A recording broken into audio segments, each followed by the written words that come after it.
प्यारे बच्चों xylem online Hindi class में सबका स्वागत करता हूं. എല്ലാ മക്കളും നല്ല അടിപൊളിയായിരിക്കുന്നല്ലോ. എല്ലാ മക്കളും പരീക്ഷയ്ക്ക് വേണ്ടി നല്ല സെറ്റ് ആയിട്ട് തയ്യാറായിക്കൊണ്ടിരിക്കുകയാണ്. വളരെ പ്രധാനപ്പെട്ട ഈ പരീക്ഷയിൽ വരുന്ന നമ്മുടെ ഹിന്ദിയുടെ ഒരു ചോദ്യമാണ് നമ്മൾ ഡിസ്കസ് ചെയ്യുന്നത്. നോക്കൂ മക്കളെ, കോഷ്ടക് സേ ഉചിത് പേശാവർ കെ നാം ചുൻകർ താലിക ഭരേ. അല്ലേ, കോഷ്ടക് സേ എന്ന് പറഞ്ഞു കഴിഞ്ഞാൽ ബ്രാക്കറ്റിൽ നിന്നും, അല്ലേ, ബ്രാക്കറ്റിൽ നിന്നും എന്താ പറഞ്ഞത്, ഉചിത്, അല്ലേ, ഉചിതമായ എന്ത് തിരഞ്ഞെടുക്കാൻ പറഞ്ഞു?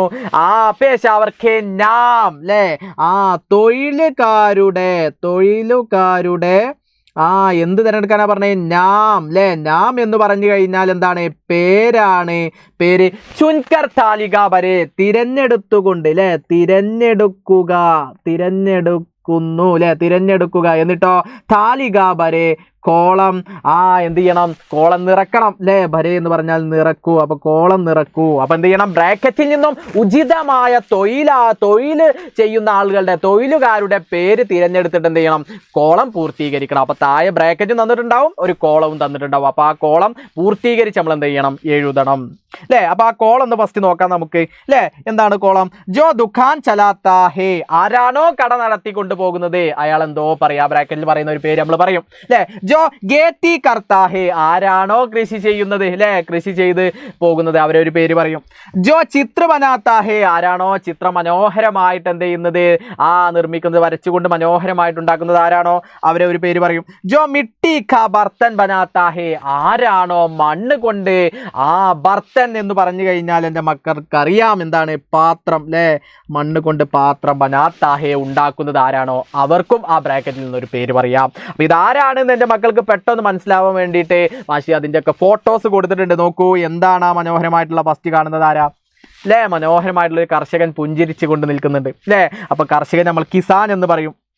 അതേപോലെ കട നടത്തുന്ന ഒരാളെ ഫോട്ടോ കൊടുത്തിട്ടുണ്ട്, അയാൾക്ക് നമ്മൾ ദുഃഖാന്താർ എന്ന് പറയും, അല്ലേ. അതേപോലെ മണ്ണ് കൊണ്ട് മനോഹരമായ വ്യത്യസ്ത രീതിയിലും ആകൃതിയിലൊക്കെ ഉള്ള പാത്രം ഉണ്ടാക്കുന്ന ആളെ നമ്മൾ എന്ത് പറയും? കുംഹാർ അഥവാ പോട്ടർ എന്ന് പറയും, അല്ലേ. അതേപോലെ ചിത്രം മനോഹരമായ കണ്ണിന് കുളിർമയേകുന്ന ചിത്രങ്ങൾ നിർമ്മിക്കുന്ന അദ്ദേഹത്തെ നമ്മൾ ആര് പറയും? ചിത്രകാർ എന്ന് പറയും, അല്ലേ. അപ്പൊ ഇതെന്ത് ചെയ്താൽ മതി? സിമ്പിളായിട്ട് നമ്മൾ എന്ത് ചെയ്താൽ മതി? എഴുതിയാൽ മതി, അല്ലേ.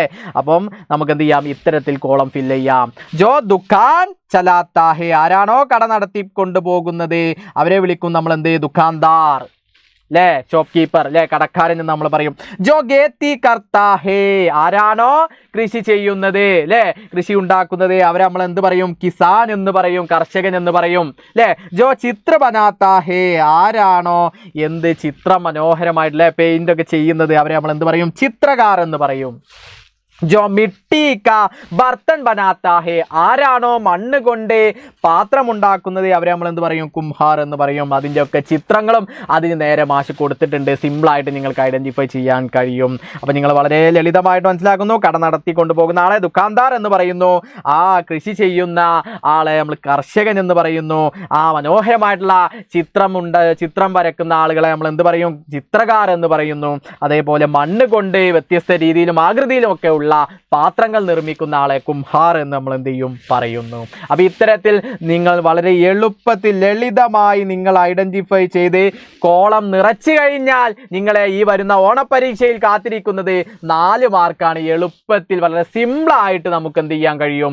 ആ 4 മാർക്ക് നേടാൻ വേണ്ടിയിട്ട് സാധിക്കും. അപ്പൊ ഇത്തരത്തിൽ ഒരു ചോദ്യം തന്നു കഴിഞ്ഞാൽ എൻ്റെ മക്കൾ ആദ്യം ചോദ്യം വായിക്കുന്നു, സിമ്പിളായി ഐഡന്റിഫൈ ചെയ്യുന്നു. അപ്പൊ ബ്രാക്കറ്റിൽ നിന്നും ഉചിതമായ എന്ന് പറയുമ്പോൾ നിങ്ങൾ ആ 4 ബ്രാക്കറ്റിൽ തന്നിട്ടുള്ള എന്താണോ ബ്രാക്കറ്റിൽ തന്നത് അത് കറക്റ്റായി വായിച്ച് മനസ്സിലാക്കിയിട്ട് നിങ്ങൾ എന്ത് ചെയ്യുന്നു? മനസ്സിലാക്കുന്നു, അതിൻ്റെ അർത്ഥം മനസ്സിലാക്കി വെക്കുന്നു. ശേഷം ആ കോളം നോക്കുന്നു. ആ കോളത്തിന് അനുയോജ്യമായത് ബ്രാക്കറ്റിൽ ഏതാണ് എന്ന് വെച്ചാൽ ആദ്യം നിങ്ങൾക്ക് ഒന്നും അറിയില്ലെങ്കിൽ അറിയുന്നത് ആദ്യം ഫില്ല് ചെയ്യുമ്പോൾ പിന്നെ നിങ്ങൾക്ക് എന്ത് ചെയ്യും? ഓട്ടോമാറ്റിക്കായി മറ്റേതും കണക്റ്റ് ആവുന്നതാണ്. സിമ്പിളായിട്ട് ആ 4 മാർക്ക് നിങ്ങൾക്ക് നേടാൻ വേണ്ടിയിട്ടും കഴിയും. എളുപ്പമാണ് മക്കളെ. അപ്പൊ ഇത്തരത്തിലൊരു ചോദ്യം വന്നു കഴിഞ്ഞാൽ എല്ലാ മക്കളും സെറ്റ് ആക്കൂലേ?